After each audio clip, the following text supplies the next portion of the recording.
Hey friends, welcome back to my channel Kiran blogs. और आज मैं आपके साथ शेयर कर रही हूँ जो मैंने आपको शॉपिंग दिखाई थी ना, कि मैं अपने लिए प्लाज़ो के जो पीसेस लेके आई थी 2 पीसेस, तो उनकी मैं किस तरीके से कटिंग करती हूँ और बिल्कुल इजी वे में मैं आपको बताऊँगी कि किस तरीके से जो बिगनर्स हैं, जो अभी नए सीख रहे हैं, वो उनके लिए कितना आसान हो जाता है।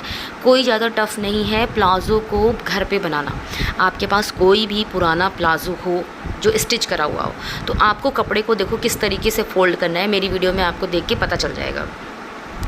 हमने कपड़े को चौड़ाई में फ़ोल्ड किया पहले, फिर उसके बाद उसको फ़ोल्ड किया जितना हमारा प्लाज़ो है। देखो आप उस प्लाज़ो को फैला के देखना, और आप उसके बाद अपनी जो कमर है उसको मेज़र करना, और उस कमर से आप 2 इंच एक्स्ट्रा ले सकते हो, क्योंकि हमें थोड़ा सा मार्जिन के लिए छोड़ना पड़ता है। तो जितनी हमारी कमर है हमने उससे देखो 2 इंच एक्स्ट्रा लिया, और हम ऊपर की साइड हम उसको थोड़ा सा छोड़ेंगे। नेफ़ा बनाने के लिए मैं 3 इंच ऊपर छोड़ूंगी। 3 छोड़ो, 3.5 छोड़ो, जितना आपको कंफर्टेबल है। 2.5 भी छोड़ सकते हो, ज़रूरी नहीं है। तो देखो मैंने इसको ऊपर से उतना ही छोड़ा है जितना मुझे नेफ़ा फ़ोल्ड करना है, और बाकी मैंने इसको, ये चौड़ाई में ज़्यादा था नीचे से, तो मैंने देखो थोड़ा सा और कपड़ा अपना आगे को बढ़ाया है।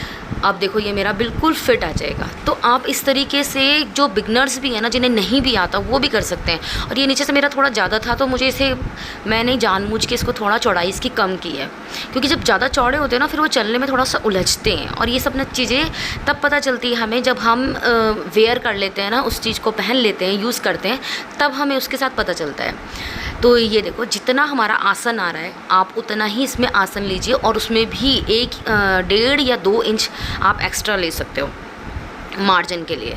तो देखो बिल्कुल सिंपल है। जिस तरीके से, देखो मैं आपको वहाँ पे भी मेज़र करके दिखा रही हूँ कि उन्होंने 2 इंच ले रखा है, तो आप 2.5 जितना आपके पास है उस हिसाब से आप लेके, और इसमें देखो आप एक गोल शेप दे देंगे, और यहाँ से ये देखो इस तरीके से सिंपल कटिंग्स की होती है। और नीचे से भी आप थोड़ा सा एक्स्ट्रा लेंगे उसको फ़ोल्ड करने के लिए, तो नीचे से आपकी मर्ज़ी है, आप ज़्यादा फ़ोल्ड करना चाहें तो ज़्यादा ले सकते हैं, और कम फ़ोल्ड करना चाहें तो भी चलेगा। और नीचे से आप इसको हल्का सा तिरछा करके भी काट सकते हैं, हल्की सी, मतलब गोलाई सी जो शेप है ना, वो दे सकते हैं आप इसकी।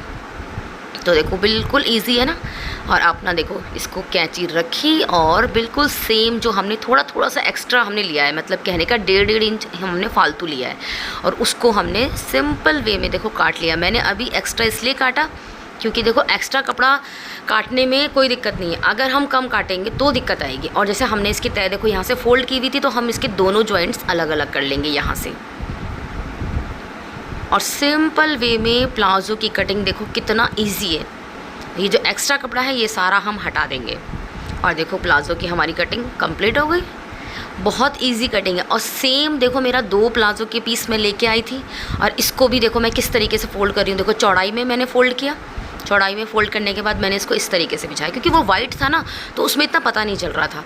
तो ये देखो, और इसको मैंने मेज़र कर लिया है। ये मेरा एक दूसरा प्लाज़ो है। देखो जो इस कपड़े से आप मेज़र करते हो ना, उसको एक बार प्रेस करके तब मेज़र करना, तो ज़्यादा अच्छे से आएगा। अभी मुझे तो आइडिया है कि मेरा किस तरीके से मेरा काम हो जाता है, मैं खुद कर लेती हूँ, क्योंकि मुझे इसमें से ना नापने की ज़रूरत नहीं पड़ती।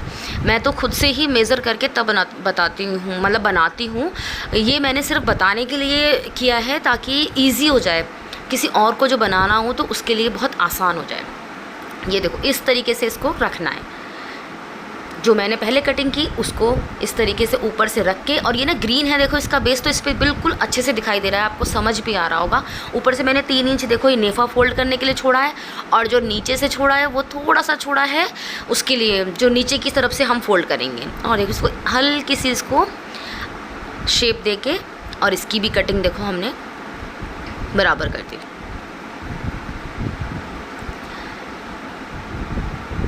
क्योंकि मैंने ना ये पूरा ले रखा था, इसलिए मैंने इसको ऊपर से भी कट किया, क्योंकि मैंने 3 इंच इसी के अंदर ले लिया था, तो इसलिए मैंने इसको ऊपर से फ़ोल्ड किया। और देखो मैंने हल्के से जो मार्क है ना वो इस पर भी लगा दिए, ताकि बाद में हमें कोई दिक्कत ना आए। और जैसे उल्टा सीधा का जो निशान है ना, देखो वो भी हमें इस पर लगा लेना चाहिए। तो मैंने ये लगा लिया कि मैंने जो नेफ़ा है वो मुझे कहाँ से कहाँ तक का फ़ोल्ड करना है। तो मैं इसमें एक देखो छोटे से कट्स लगा लेती हूँ, तो मुझे दिक्कत नहीं आती बिल्कुल भी स्टिच करने में। और अभी मैंने देखो ये पूरा स्टिच कर दिया है, दोनों प्लाज़ो मैंने कटिंग कर दिए। जिनको मैं मेज़र के लिए लेके आई थी उनकी भी ढंग से तह लगा के मैं इसको रख दूँगी फ़ोल्ड करके। और अब मैं करती हूँ अपने सूट की कटिंग। देखो मैं कोई भी चीज़ ना जब काम करती हूँ तो मैं ज़्यादा फैला फैली का काम नहीं करती हूँ कि बहुत सारा फैला लूँ। हाँ, मैं नीचे कटिंग इसलिए नहीं करती हूँ, एक तो मेरे पास वुडन का कोई टेबल नहीं है तो मुझे बेड पे करना पड़ता है, और बिल्कुल फ़र्श पे मैं कटिंग इसलिए नहीं करती हूँ क्योंकि मैं नीचे बैठ नहीं पाती हूँ, मुझे थोड़ा सा दिक्कत होती है, बैक की प्रॉब्लम है, मुझे स्लिप डिस्क की दिक्कत है, तो इसलिए मैं नीचे बैठ के कोई भी काम, आपने देखा होगा वीडियोज़ में, मैं नहीं करती हूँ।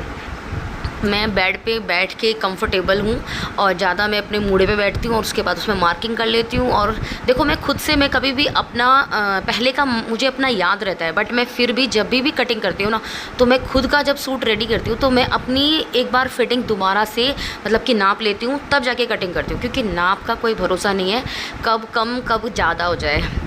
और जो थोड़ा सा फैटी लोग होते हैं उनका वाकई में कुछ पता नहीं चलता, 1-1 इंच 2-2 इंच गायब होता रहता है और चढ़ता भी रहता है। इसीलिए मैं बिल्कुल अपना सारा नाप फिर से लेती हूँ और तब जाके इसमें मार्क लगाती हूँ। पहले मैंने तीरे का निशान लगाया, अब मैं ब्रेस्ट का निशान लगा रही हूँ, मतलब चेस्ट का जो निशान है वो मैं सीधा देखो इसके बाद लगा के और इसमें एक आर्क टाइप का मतलब गोल इसको ऐसे बना दूँगी। और उसके बाद मैं 7-7 इंच पे कमर का, हिप का निशान लगाती हूँ, ये देखो। और मैं उसमें 2-2 इंच का मार्जिन हमेशा रखती हूँ, मैं कम मार्जिन नहीं रखती हूँ, क्योंकि ऐसा होता है ना कभी खोलना पड़े कभी टाइट करना पड़े, तो उसमें ऑप्शन रहता है। अगर हम बिल्कुल उतना उतना ही करेंगे या कम कम मार्जिन छोड़ेंगे ना, तो फिर वो सूट, क्योंकि होता क्या है कॉटन के सूट हैं और ये श्रिंक होते हैं, कई बार होते हैं कई बार नहीं भी होते। बहुत सा कपड़ा ऐसा होता है जिसके जो श्रिंक नहीं होता, और बहुत से ऐसे होते हैं कि जो बार बार श्रिंक होते हैं, जितनी बार धुलो उतनी बार श्रिंक होते हैं। तो देखो कितनी ईजी में फटाफट से सूट का निशान लग गए और कटिंग भी हो गई। देखो मैं जितना मुझे गला रखना है यहाँ से मैं गले का मार्क लगा रही हूँ और बाकी मेरा शोल्डर में आ जाएगा। शोल्डर को मैं थोड़ा सा करूँगी डाउन, मैं अभी आपको दिखा दूँगी, मैं अंदाजे से ही कर देती हूँ, 1/2 इंच डाउन कर देती हूँ।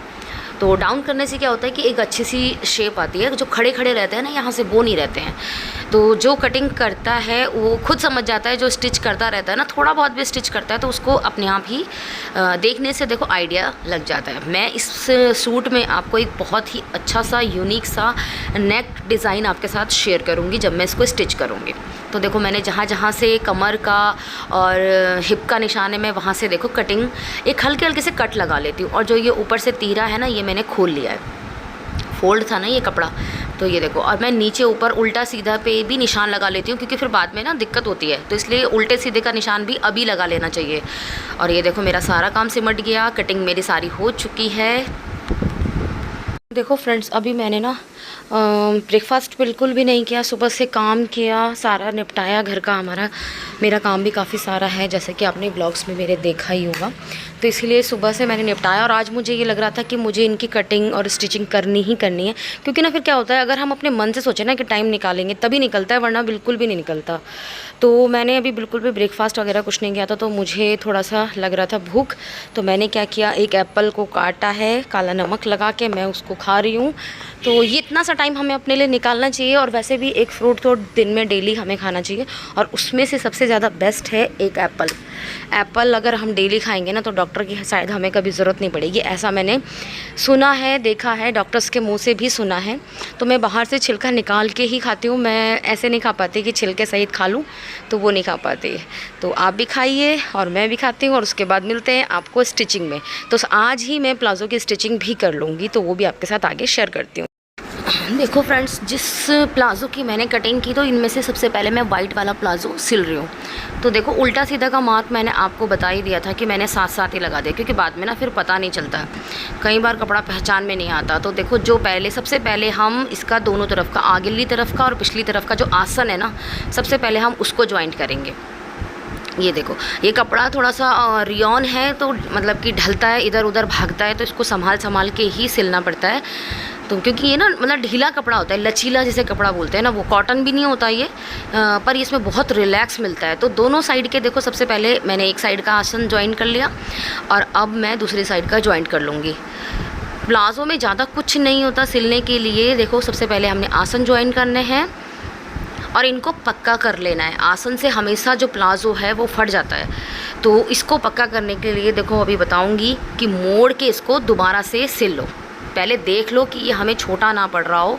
ये देखो, तो मैं इसको देख रही थी, तो ये बिल्कुल ओके है। तो मैं इसको, ये देखो, नाप के लाई हूँ मैं इसे ना फिर से, एक्चुअली हर चीज़ को मैं बार बार नाप के ही करती हूँ, क्योंकि मुझे लगता है कि कहीं ख़राब ना हो जाए। इतनी मेहनत भी करो और वो ख़राब हो जाए तो उससे कोई फ़ायदा नहीं।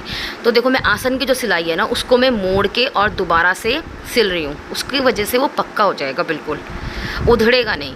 अगर आप उसको एक ही सिलाई में कर दोगे और दोबारा सिलाई नहीं लगाओगे तो वो थोड़े दिन बाद ही पहनने से, उठने बैठने की वजह से ना वो उधड़ जाता है, और फिर उसे बार बार सिलते रहो तो उसमें वो बात नहीं आती। जिस समय हम स्टिचिंग करते हैं ना, उसी समय मेरे हिसाब से बिल्कुल पक्का करके डबल सिलाई करके ही इसको स्टिचिंग करनी चाहिए, क्योंकि प्लाज़ो में सबसे ज़्यादा है कि उठना बैठना पड़ता है। वैसे तो ये ढीले प्लाज़ो है, इतनी ज़्यादा दिक्कत वैसे आती नहीं है, बट फिर भी जैसे जो थोड़ा सा जिनके हिप्स वगैरह भारी रहते हैं तो उनके साथ ये इशू आते हैं, तो डबल करके ही सिलना चाहिए। और मैं जो फर्स्ट सिलाई लगाती हूँ ना, मैं बड़े टाके से ही लगाती हूँ, क्योंकि एक्चुअली होता क्या है, बाई चांस कुछ गलत हो, कुछ उधेड़ना पड़े, ऐसा भी हो जाता है, तो उसके लिए आसान होता है कि उसको उधेड़ना। तो देखो अब मैं उसके बाद क्या कर रही हूँ, सबसे पहले मैं जो नीचे का है ना, जो नीचे का बॉटम है, उसको देखो नाप रही हूँ। मैं बिना नापे कुछ नहीं करती। एक्चुअली कैमरे में मैं चेक कर रही हूँ कि कौन आया है, क्योंकि मुझे ऐसा लग रहा है कि बार बार कोई आया है। तो कैमरा मेरे बगल में ही है, आपको पता ही है, तो मैं चेक करती रहती हूँ, क्योंकि मैं घर में अकेली रहती हूँ, तो मैं अपने कामों में बिज़ी रहती हूँ, तो थोड़ा सा ध्यान भी रखना पड़ता है। ये घर है, देखो फैमिली को चलाना है, तो सब चीज़ों का ध्यान होना चाहिए। तो जो नीचे का बॉटम है ना, बिल्कुल नीचे की तरफ से, तो हमने उस पर 1-1 1.5 इंच जितना आपको सूट बैठे उतने का आप एक मार्क लगा लो। ये मैं बिगनर्स के लिए बता रही हूँ, इसकी स्टिचिंग भी और कटिंग भी, वरना मैं तो इसे आइडिया से ही फोल्ड कर लेती। बट लेकिन इससे करोगे ना आप, तो बिल्कुल भी आपकी मेज़रमेंट जो है वो डिस्टर्ब नहीं होगी, आपके पौंचे जो हैं वो बड़े छोटे बिल्कुल नहीं होंगे। जब आप मार्क लगा के काम करोगे ना, तो फिर बहुत ईजी भी हो जाता है और आसान भी, और ख़राब नहीं होता, कहने का मतलब ये है। तो बहुत सोच समझ के करना चाहिए सिलाई का काम, देखना चाहिए पहले कि ये बिल्कुल सही है या ख़राब है, क्योंकि इसे फिर बार बार उधेड़ते रहो, उससे बेटर है कि एक बार सही करके करो, सोच समझ के। तो देखो मैंने डबल फोल्ड करके, ज़्यादा नहीं मैंने मोड़ा है, थोड़ा थोड़ा सा मोड़ा है। आप चाहें तो ज़्यादा छोड़ सकते हैं और फिर ज़्यादा भी मोड़ सकते हैं, बट मैंने ज़्यादा नहीं मोड़ा है। करीब मैंने 1 सवा इंच या 1.5 इंच लिया था, उसी को मैंने डबल फोल्ड करके फोल्ड कर दिया, और उसमें मैं लगा रही हूँ स्टिचिंग। तो पहले मैं बड़े टाकी की ही स्टिचिंग लगाती हूँ, उसके बाद मैं फेयर कर लेती हूँ उसको बाद में। तो वो मैं शायद इसमें नहीं दिखा पाती हूँ, क्योंकि ज़्यादा लंबी वीडियो जाती है तो मुझे कट करना पड़ता है, तो वो मैं नहीं दिखाती हूँ। मैं फटाफट से आपको एक ही बार की स्टिचिंग दिखा रही हूँ। वैसे मैं ज़्यादातर हर चीज़ में डबल स्टिचिंग लगाती हूँ, क्योंकि जब मुझे पता चल जाता है ना कि ये बिल्कुल फाइनल है, ये बिल्कुल सही है, तो फिर डबल स्टिचिंग लगा के उसको फाइनल करना चाहिए।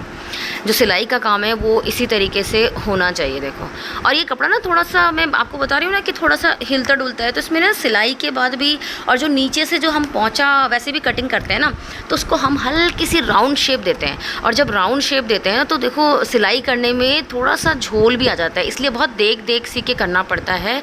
और ये कपड़ा ना हाथों में चिपक सी भी रहा था, इसीलिए मैं बार बार, जैसे नोट गिनते हैं ना, तो मैं मुंह में, मतलब अपनी जीभ पे उंगली लगा के तब इसको फोल्ड कर रही थी। तो ये मत सोचना कि मैं क्या कर रही हूँ, एक्चुअली वो हाथ में चिपक रहा था मेरे, तो उसकी वजह से ना थोड़ा सा इजी हो जाता है फोल्ड करना, मतलब पकड़ पकड़ के। तो देखो होगी इसकी बॉटम की स्टिचिंग, बिल्कुल ऐसे ही आप करना। देखो मैंने मार्क लगा रखा है, कोई इधर उधर नहीं होगा, और बिल्कुल भी पौंचे छोटे बड़े बिल्कुल नहीं होंगे, वरना तो क्या इशू आता है कि पौंचे छोटे बड़े भी हो जाते हैं। मैं कभी आपके साथ शेयर करूँगी कि अम्ब्रेला कट भी सिलते हैं प्लाज़ो को ना, तो वो किस तरीके से सिलते हैं वो भी करूँगी। अब देखो ये बिल्कुल रेडी हो गया। अब हमने इसका आसन भी जोड़ लिया, नीचे का बॉटम भी कर लिया। अब हम इसकी जो बीच की स्टिचिंग है ना, तो वो हम इसको देखो स्टिच करेंगे, और हो जाता है प्लाज़ो बिल्कुल रेडी। प्लाज़ो में और कुछ नहीं है, सबसे आसान चीज़ है, जिसको स्टिचिंग अभी जो सीखना लोग शुरू कर रहे हैं ना, तो उन्हें यही करना चाहिए कि सबसे पहले प्लाज़ो पे अपना हाथ साफ़ करना चाहिए। इसमें क्या होगा कि आपको सिलाई लगानी भी आएगी। और देखो ये जो बीच का सेंटर का जॉइंट है ना, मैं यहाँ पे इसको डबल करके पक्का करती हूँ। ये देखो आगे पीछे करके इसको डबल कर लेती हूँ, क्योंकि जो फटने के चांसेस है ना वो यहीं से होते हैं, आसन से या फिर नीचे के जॉइंट से। तो इसीलिए मैं यहाँ पे इसको डबल पक्का साथ साथ कर लेती हूँ। और देखो हो गया मेरा प्लाज़ो बिल्कुल रेडी। और जो उसमें एक्स्ट्रा थ्रेड वगैरह निकले रहते हैं, हम जैसे बार बार कटिंग करते हैं, जॉइंट करते हैं, तो थ्रेड जो ख़राब हो जाते हैं उनको साथ साथ कटिंग करते रहो आप, तो उससे इसकी फिनिशिंग जो है ना वो बनी रहती है। देखो हो गया बिल्कुल प्लाजो बिल्कुल रेडी। और अब हमने ऊपर से इसका नेफ़ा मोड़ना है और ये हो गया तैयार। ये देखो मैंने आपको दिखा भी दिया। अभी मैं नेफ़ा मोड़ने का भी एक तरीका आपको बताऊंगी। ये देखो 3-3 इंच का मैंने छोड़ा था ना, तो सबसे पहले हम 3-3 इंच का ही निशान चौक से लगा लेंगे। देखो मैंने वैसे ना अलग कलर की चौक ली थी ताकि आपको दिखाई दे, बट वाइट है ना तो इसमें कुछ दिखाई नहीं दे रहा है। जब मैं पर फिर भी आपको देखो जो सिलाई का काम करते हैं ना उनको फिर भी अंदाज़ा तो लग ही गया होगा कि मैं क्या कर रही हूँ। और वैसे आप ट्राई करके देखें तो आपको समझ आ जाएगा। वैसे भी मैं बोल बोल के तो मैं बता ही रही हूँ। तो जो अलट पलट के ना मैंने देखो 3-3 इंच का जो है निशान लगा दिया। इस निशान को लगा के काम करने से ना भलाई टाइम तो थोड़ा ज़्यादा लगता है, बट लेकिन आपका जो कपड़ा है या जो नेफ़ा है उसमें बिल्कुल भी एक तो सल नहीं आएगा, बल नहीं पड़ते, मतलब जैसे झोल टाइप का पड़ जाता है वो नहीं पड़ेगा। और जो स्टिचिंग आप लगाओगे उसमें भी आपको आसानी होगी कि हमें कहाँ से कहाँ तक लेना है। वरना तो क्या होता है ये अनइवन सा हो जाता है, सिलते सिलते हमें पता ही नहीं चलता, हम कहीं पे ज़्यादा फोल्ड कर देते हैं कहीं पे कम। तो मैं इसको देखो फोल्ड करने के बाद मैं आपको एक आसान सा तरीका बताती हूँ। जो ऑल पिन होती है ना उनको आप लीजिए, इकट्ठा कर लीजिए। मेरे पास तो काफ़ी सारी है क्योंकि मैं नेक वगैरह भी सिलती रहती हूँ, बनाती रहती हूँ, तो मैंने ये सब चीज़ें अपने पास कलेक्ट कर रखी है। तो जितनी भी ऑल पिन है ना पहले मैं छांट के अपने इस फॉर्म के पीस पे लगा लूँगी। ये मेरा एक फॉर्म का पीस है, मैंने इसीलिए रख रखा है ये।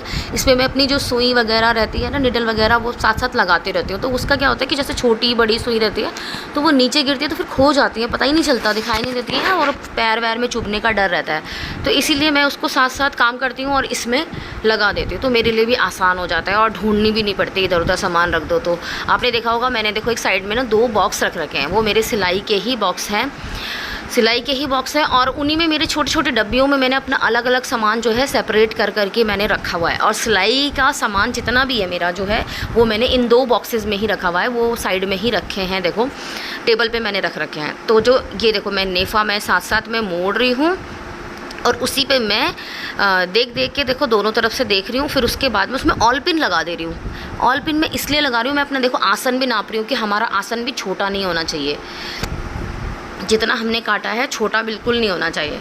तो देखो कहीं से ना ये थोड़ा सा अनइवन था तो मैंने इसको हल्का सा बराबर किया है। जो ना जैसे थ्रेड वगैरह निकल जाते हैं जब कटिंग करते हैं तो मैं हल्का सा जो थ्रेड है ना वो निकल जाता है। तो मैं इस पर लगा रही हूँ देखो निशान, और निशान लगाने के बाद जो थोड़ा बहुत एक्स्ट्रा है ना मैं उसको हल्का सा कटिंग करके निकाल दूँगी, क्योंकि जो ज़्यादा कपड़ा हो जाता है ना फिर उससे भी कपड़े में सल आने लग जाते हैं। तो पहले कपड़े को सीधा ही कर लेना चाहिए। और ये देखो इसको हल्का सा फोल्ड करेंगे, इस पर हम एक ऑल पिन लगा देंगे।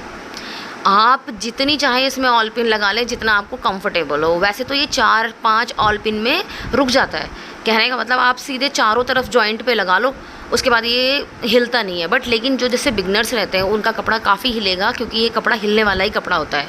रियॉन है ये, तो कॉटन होता है वो तो चलो एक बार को आप 1-2 पिन लगाओगे उससे हो जाता है। बट लेकिन रियॉन हो या और भी जैसे जॉर्जेट वगैरह के कपड़े होते हैं ना वो फिसलते हैं और संभलते नहीं हैं, तो वो अनइवन हो जाते हैं। तो इसलिए उनको ऐसे करके आप ऑल पिन लगा लो। तो बीच बीच में भी अगर आपको लगे कि आपका कपड़ा नहीं संभल रहा तो 1-2 एक्स्ट्रा लगा लो, ताकि वो हिले ही ना और आपको सिलाई करने में बहुत आसानी होती है। पहले मैनेज करने में थोड़ा सा टाइम हमारा बेशक लगता है, लेकिन उसके बाद जब हम इसमें स्मूथली हमारी स्टिचिंग होगी ना, हम ऑल पिन हटाते जाएंगे और थोड़ी थोड़ी सी स्टिचिंग हम करते जाएंगे, तो उससे क्या होगा हमारे लिए आसान होता है और एक काम में ना नीटनेस आती है, मतलब सफाई के साथ काम होता है। तो इतनी ज़्यादा परफेक्ट तो देखो मैं भी नहीं हूँ, क्योंकि आपने देखा होगा कि मैं डेली व्लॉग्स में इन सब चीज़ों को ऐड नहीं करती हूँ। मैं जब भी मैं कुछ सिलती हूँ तो आपके साथ शेयर करती हूँ। तो मैं भी अभी जो मशीन लेके बैठी होंगी ना, मैं करीब 2-2.5 महीने हो गए होंगे मैं बैठी नहीं हूँ मशीन पे। आपको वीडियो से पता चल जाएगा, जब मेरी पहली वीडियो आई होगी स्टिचिंग की तो वो 2-2.5 महीने पहले ही आई होगी, हो सकता है कि 3 महीने ही हो गए होंगे। तो मैं जब भी बैठती हूँ तो आपके साथ शेयर करती हूँ। तो मैं भी नहीं बैठती हूँ इतना, बट लेकिन जब हम किसी काम को करने लग जाते हैं ना तो उसका आइडिया हमें होता चला जाता है। तो मुझे इतनी ज़्यादा ज़रूरत वैसे पड़ती नहीं है, बट मैं बताने के लिए सिखाने के लिए मैंने किया है। और देखो अब ऑल पिन हम निकालते जाएंगे और अपनी स्टिचिंग हम करते जाएंगे जितना वो फोल्ड हो रखा होगा। इस कपड़े को खींच के भी कोई सिलाई नहीं करनी है, क्योंकि इसमें झोल आ जाएगा। ये कपड़ा ना खिंचता है, जैसे रेब वाला कपड़ा होता है ना, बिल्कुल उस तरीके से होता है। जैसे हम गले पे पट्टी लगाते हैं ना और रेब की, ये कपड़ा भी उसी तरीके से खींचने वाला कपड़ा होता है। तो इसको खींचना नहीं है, ढीले हाथों से इस पर स्टिचिंग लगाते जानी है जितना हमने फोल्ड करके सो रखा हुआ है। ये देखो अब हमारा जो नेफ़ा है, देखो ऑल पिन आपको दिखाई दे रही होंगे, मैं साइड में निकालती जा रही हूँ, रखती जा रही हूँ, स्टिचिंग लगाते जा रही हूँ। और थोड़ा सा नेफ़ा हम छोड़ देंगे, वहाँ से हम अपनी इलास्टिक को इंसर्ट करेंगे और उसके बाद उसमें इलास्टिक ऐड कर देंगे, तो हमारा प्लाज़ो पूरा कंप्लीट हो जाएगा बनके। अभी मैं आपको दिखाऊँगी। देखो फ्रेंड्स, मैंने ये ना पिनअप करके पूरा, और तब मैंने नेफ़ा बनाया। मैं आपको बताती हूँ कि मैंने पिनअप करके क्यों बनाया। मैंने पिनअप करके इसलिए बनाया क्योंकि ये है कपड़ा रियॉन, और रियॉन कपड़ा ऐसा होता है जो मतलब कि ढीला कपड़ा होता है कि जो कि इधर उधर ढलता है, और अगर हम उसे मशीन में लगाते हैं ना तो उसमें झोल आ जाता है इधर उधर। तो उसके लिए ना एक बेस्ट तरीका है, या तो जो बिगनर्स हैं, या मैं कहती हूँ कि जो सिलाई करते भी हैं तब भी इसमें बहुत दिक्कत आती है। तो इसके लिए जैसे मैंने तो थोड़ा ज़्यादा लगाई थी इसमें, ऑल पिन्स वगैरह मैंने ज़्यादा लगाई ताकि कोई भी प्रॉब्लम ना आए। बट लेकिन जो मतलब जो परफेक्ट होते हैं वो लोग इसमें 4 पिन लगाते और इसको स्टिच कर लेते। बट लेकिन देखो इसके वजह से ना इसमें बहुत ही अच्छी फिनिशिंग आई है। मैं कैसे आपको दिखाऊं, दिख नहीं रही है, बट लेकिन फिनिशिंग बहुत अच्छी आई है। एक तो बिल्कुल बराबर मुड़ा है, कहीं पे झोल नहीं आया, और ना प्लाजो में देखो ज़्यादा कुछ नहीं होता। देखो आपके सामने मैंने अभी कटिंग भी की और मैंने इसकी स्टिचिंग भी की, इसमें कुछ भी नहीं है और पूरा स्टिच हो गया। मैंने इसे नीचे से भी देखो फोल्ड कर दिया, थोड़ा थोड़ा सा फोल्ड किया मैंने, ज़्यादा फोल्ड करने की ज़रूरत नहीं होती है, नीचे है डाउन में कोई फ़र्क नहीं पड़ता। और मैंने देखो मैं आपको दिखाती हूँ, इलास्टिक के लिए अभी मैंने इतना इसमें छोड़ा है, तो अभी मैं यहाँ से इसकी इलास्टिक को इंसर्ट करके फिर उसको स्टिच करके फिर उसके ऊपर भी 2 सिलाई लगा के, और तब मैं इसको ईजिली ये कंप्लीट हो जाएगा, बिल्कुल कंप्लीट। तो फिलहाल मैं अभी इसको ऐसे ही रख रही हूँ। मैं फिलहाल कर रही हूँ दूसरे वाले को स्टिच, जो ग्रीन वाला है, क्योंकि दोनों में फिर मैं इलास्टिक एक साथ ही लगा दूंगी। देखो गाइस, मैंने ना जैसे अपना वाइट वाला प्लाजो सिला, सेम वैसे ही मैंने ग्रीन वाला अपना सिल के बिल्कुल रेडी कर लिया है। तो अब मैं आपको इसमें बताऊंगी कि मैं पॉकेट कैसे लगाऊंगी। देखो मैं आपको प्लाजो में पॉकेट कैसे लगाते हैं वो मैं आपको बताऊंगी और दिखाऊंगी भी। हो सकता है मतलब कि कुछ बताने में इधर उधर हो जाए, तो मतलब दिखाने में सॉरी इधर उधर हो जाए, तो मुँह से मैं बताती जा रही हूँ, तो उससे आप अच्छे से समझ जाओगे। तो देखो मैंने ऊपर से 2 इंच छोड़ा है नेफे के बाद, ठीक है, और सेंटर इसका मार्क कर लिया जो हमारा आसन था ना उससे और साइड तक, और इसमें मैंने पूरा 5 इंच का ये देखो निशान लगा लिया। और मेरा ये कपड़ा कितना है, देखो ये 18 इंच ऐसे है और 7 इंच ऐसे है, तो जितना भी आपको चाहिए हम थोड़ा सा ज़्यादा ही लेंगे। 5 हमारा निशान लगा हुआ है और मैंने 2 इंच ज़्यादा ले रखा कपड़ा। तो देखो इसको कैसे लगाएंगे हम। मशीन में हम पहले एक सिलाई लगा लेंगे जहाँ पे मैंने निशान लगा रखा, देखो सिंपल, बस एक सिलाई लगा के हम हटा लेंगे, ठीक है। और अब हम कपड़ा लगाएंगे। तो कपड़ा देखो मैंने ये हमने उल्टा कर रखा है प्लाज़ो, आप ध्यान रखना, सॉरी सीधा रख रखा है प्लाज़ो, ये आप ध्यान रखना। देखो सीधा प्लाज़ो है और इसमें यहाँ से लगाएंगे, और मैं कपड़ा ताकि हिले ना इसलिए मैंने इसमें पिन लगा ली। और पिन लगाने के बाद देखो अब वो सिलाई जो मैंने लगाई ना वो मैंने इसलिए लगाई ताकि मैं उल्टा करूँगी कपड़ा तो मुझे दिखाई देनी चाहिए। तो ये देखो, तो मैंने उसके बगल बगल में जो सिलाई मैंने लगा रखी थी, एक पैर का मार्जिन छोड़ते हुए ये देखो ऐसे, और फिर इसको थोड़ा सा इधर से इधर एक चौकोर शेप का, मतलब उस लाइन के किनारे किनारे एक बॉक्स हम रेडी कर लेंगे। उस लाइन के ऊपर हमें सिलाई नहीं चलानी है, जो मैंने अभी पहले खाली प्लाज़ो में चलाई थी ना सिलाई, उस पर नहीं चलानी है। क्योंकि देखो इसमें ना दिखाई नहीं दे रहा है इसलिए मैं ढंग से बता नहीं पा रही हूँ, पर मुझे बताना देखो आया नहीं। अगर मैं इसमें मार्क लगा देती ना चौक से तो आपको शायद समझ आता, बट मैं तो खुद कर लेती हूँ तो इसलिए मुझे इतना मतलब कि ऑकवर्ड नहीं लगता। ये देखो अब जो सिलाई हमने लगाई थी ना वही सिलाई हमने सिर्फ कट करनी है और कोने हमें इसके निकालने हैं, ये देखो। और जो इसके कोने हैं उनको अच्छी तरह से काट लेना है लास्ट तक, और अब हमें इसे सीधी तरफ से उल्टी तरफ सारे कपड़े को फोल्ड कर लेना है। आप चाहें तो इस पर देखो प्रेस भी कर सकते हैं, और प्रेस करके मैं भी दिखाती हूँ देखो आपको आगे, ये देखो आप चाहें तो इसे प्रेस करके इसकी जो ये है ना बिठा सकते हैं एजेस। और मैं इसमें प्रेस नहीं कर रही हूँ, मैं डायरेक्ट ही इसमें सिलाई लगा रही हूँ। देखो जैसे हम गले में या बाजू किसी चीज़ में जैसे हम पलटते हैं ना, गले को ही पलटते हैं देखो, तो उसमें जैसे हम एक फिनिशिंग की सिलाई लगाते हैं ना, बिल्कुल वैसे हम इसके बिल्कुल किनारे किनारे हम इसमें एक सिलाई लगा लेंगे। तो ये हमारी पॉकेट का मुंह बन के रेडी हो जाएगा, जहाँ से कि हम हाथ डाल के अपना सामान कुछ भी रख सकते हैं। ये देखो ये देखो दोनों तरफ से हम बिल्कुल किनारे उसके एजेस पे ही हमें सिलाई लगानी है। तो ये सिलाई हमें आराम आराम से लगानी है। देखो मैं बिल्कुल आराम आराम से आपको दिखा रही हूँ, पूरी अच्छी तरह से बताने की पूरी कोशिश कर रही हूँ। अब मैं चाहती तो वीडियो फास्ट कर देती, लेकिन वो आपको समझ नहीं आता फिर। हाँ, जो लोग काम करते हैं ना वो तो समझ जाते हैं और उनको तो पहले से ही ऑलरेडी आ जाता है। देखो ये देखो इसका मुँह बन गया, तो जो थ्रेड निकले हुए थे वो हम कटिंग कर देंगे। तो बहुत फिनिशिंग से हमें इस काम को करना है। तो ये देखो जो एक्स्ट्रा कपड़ा है उस पर हमें जितनी पॉकेट रखनी है, लास्ट तक जितना है ना, हमारी 5 इंच हमने छोड़ा था, उसके अलावा हमने ये देखो निशान लगा लिया। और अब हम सारे कपड़े को हटाएंगे और इस निशान पे हम मशीन चला के इसको यहाँ से साइड से कर लेंगे बंद, और हम इसको करेंगे डबल। एक्चुअली क्या हो रहा था, मेरी सुई से थ्रेड ना फंस रहा था। कई बार कपड़ा ऐसा आ जाता है, कई बार थ्रेड में गांठ आ जाती है, तो उससे भी कपड़ा फंसने लगता है। बट कोई बात नहीं, हम इसको डबल करेंगे क्योंकि ये ना फिर उधड़ जाती है, तो उधड़ना नहीं है इसने, इसीलिए हमने इसको देखो डबल कर लेंगे। एक्चुअली ये यहाँ पे भी ना वैसे भी मेरे थ्रेड उलझ के ना कहीं कहीं गैप आ जाता है, ये देखो। तो मैंने उसके सब धागे जो उलझ रहे थे वो कटिंग कर दिया, और अब मैं इसको डबल कर लूँगी दोबारा से सिलाई मार के। वैसे भी आप इसको डबल कर लो, क्योंकि होता क्या है ना, ये अभी तो कोई दिक्कत नहीं आती, बट बाद में थोड़ा सा दिक्कत आती है कि वो फट जाती हैं, तो अंदर ही अंदर। बाद में करने से अच्छा है कि स्टिचिंग का जितना भी काम है ना वो साथ साथ पक्का होता रहना चाहिए। ये देखो दोनों साइड से हमने बिल्कुल लास्ट तक, जहाँ तक हमें पॉकेट रखनी है वहाँ तक हमने सिल लिया, और इसको भी मैं डबल कर लूँगी। तो दोनों साइड से हमारा ये पॉकेट हो गया देखो रेडी। तो जितना ये एक्स्ट्रा है ना, हम इसको दोनों साइड से कटिंग कर लेंगे। ये देखो पहले मैं दिखाती रहूँगी आपको साथ में। ऐसा मेरी मशीन में कुछ दिक्कत आ जाती है ना, तो मैं उसे भी बीच बीच में ठीक करती हूँ। तो ये देखो हमें इसको सही मोड़ना है ना, तो इसे हमें बिल्कुल नेफे के उसमें लेना है। तो मैं बड़ा हो रहा था तो मैंने कर लिया इसको छोटा। तो जो नेफे की सिलाई है ना, देखो उसके ऊपर हमारी ये सिलाई आनी चाहिए, और इसमें ज़रा सी भी दिक्कत नहीं आनी चाहिए कि मतलब फिनिशिंग नहीं आएगी वरना तो मैं ये क्या कर रही हूँ, जो ऊपर की साइड दिखेगा ना, क्योंकि वहाँ में सिलाई दिखाई दे रही, तो मैं वहीं से सिलाई इसमें आराम से लगा लूँगी। देखो आप धीरे धीरे इसको देखें वीडियो को, और कभी ना आए जिसको, तो वो इससे बहुत इजीली सीख सकता है। और ये बहुत काम की चीज़ है कि ऐसा होता है ना, जैसे पैंट प्लाजो होता है उसमें तो साइड से कटिंग होती है, तो उसमें तो लग जाती है साइड से पॉकेट।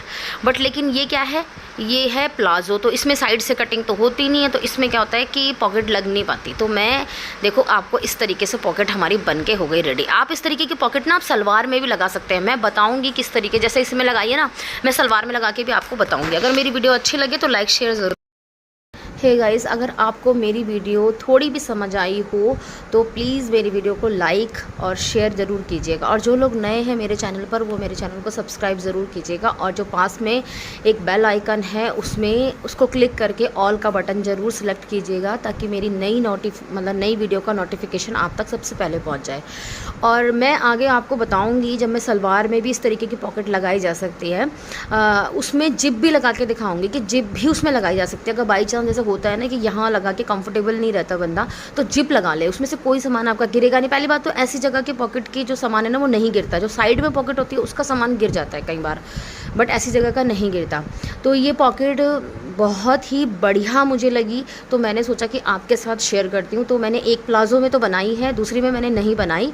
सोच रही हूँ कि अभी जब मैं उसमें इलास्टिक डालूँगी ना, तो तब देखती हूँ, अगर मेरा कपड़े का हिसाब देखना पड़ता है, क्योंकि वाइट का कपड़ा ना मुझे चाहिए अभी, तो इसलिए मैंने उसमें नहीं बनाई वाइट में, क्योंकि फिर कपड़ा चाहिएगा। वैसे तो इसमें मैं दूसरे कपड़े की बना सकती हूँ, क्योंकि ऐसा है ना ये कपड़ा अंदर चला जाएगा तो कुछ पता तो चलना नहीं है। तो देखती हूँ अभी अगर बनाई तो आपको दिखा दूँगी बनाने के बाद। बट मतलब इसमें आप जिप भी लगा सकते हो और विदाउट जिप भी इसको रेडी कर सकते हो। तो अगर आपको मेरी वीडियो कैसा लगा तो कमेंट भी ज़रूर करके मुझे बताना। तो तब तक के लिए बाय, टेक केयर। नए व्लॉग में मिलते हैं आपको फिर से।